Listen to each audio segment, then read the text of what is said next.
Hello everyone, this is John Fawcett, Warning Coordination Meteorologist for the National Weather Service Office serving southern New Mexico and far west Texas. And this weather briefing concerns a potential flash flood scenario basically from Thursday, possibly through the weekend. Now, the time of this briefing is late Wednesday afternoon, and I'm looking at potential impacts being flash flooding across the board, starting out in the Sacramento Mountains and Gila region, as well as the lowlands of the north and east, Sierra County. Let's throw Otero County's lowlands in there, and that would be from early Thursday into Saturday. Flash flooding could be anywhere in the area from Thursday evening through Friday, and then shifting more west of the divide as you get into the weekend. We're not saying it won't happen in the rest of the area on the weekend, but the better chances shift further to the west. Here's a good reason why we're starting out with the Sacramento Mountains.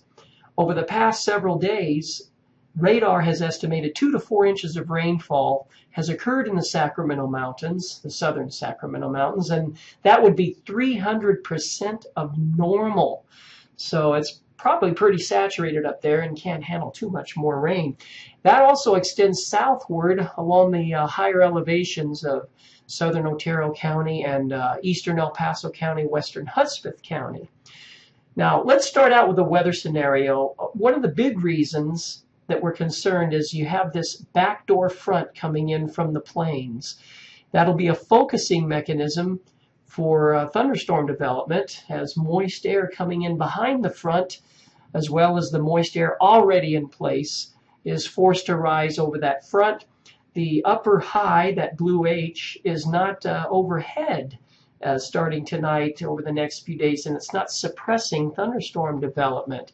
Moving into Thursday night, the front has moved towards the continental divide and slowing down, still there to provide the rising motion. We have saturated air mass, plenty of moisture, and now as you get into Friday night, the front starts to weaken, but at the same time there's an upper disturbance maintaining the instability, so it doesn't look like it's going to stop even if the front is weakening.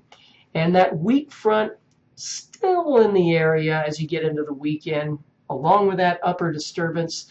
Folks, it just doesn't look like it wants to quit. So by Sunday night, okay, now you get a reforming of the upper high to our northeast, the clockwise flow bringing dry air beneath it across our area from the east, but areas towards the Arizona border still under the gun. The 3-day rainfall forecast from one of our national centers that is usually conservative with rainfall amounts, still giving us well over an inch, inch to 2 inches, maybe isolated spots of 4 or 5 inches. They don't usually give you those isolated readings, but we do have a concern for the next few days. Now, uncertainties. The first one would be good, because we've seen this before. You get all this moisture and you get lots of cloud cover, no sunshine to heat the ground, and so it doesn't get that unstable, and you get a lot of rainfall spread out over the area, but it's more gentle, spread out over a longer period of time, doesn't fall too fast. Oh, that would be good, very beneficial. Now, let's not count on it, but that is an uncertainty. Now, another uncertainty would be the exact flooding locations. Some areas are more likely to flood than others, but the exact areas receiving intense rainfall, we can't tell you that a day to 3 days ahead of time. And also, how quickly will this spread westward to the Arizona border, and how quickly will it start backing off on the weekend from the east as the drier air moves in? Needless to say, we're going to have to expand this flash flood watch, assuming, that first uncertainty doesn't take place and it's not too stable. So you want to keep your eyes on that. Flash flood watch currently in effect. We're starting out with the higher elevations up north and the adjoining lowlands from 8 a.m. Thursday, that's tomorrow morning, to 8 a.m. Saturday.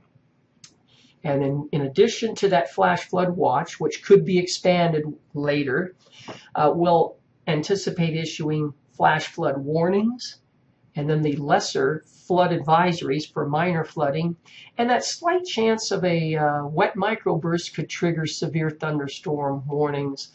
The expected impacts, we have the highest confidence in flash flooding in the Sacramento Mountains and over the Gila area burn scars, still sensitive to heavy rain. We have some confidence, just not quite as much, in flooding over the flood-prone areas anywhere in our 8-county area. A low confidence level in damaging wet microbursts, and that would be in isolated spots. So emergency managers, please stay up with the latest, and if something nasty develops, we'll try to reach you. The rest of you, monitor our Twitter account, our Facebook page, and our web page. Thank you for your time.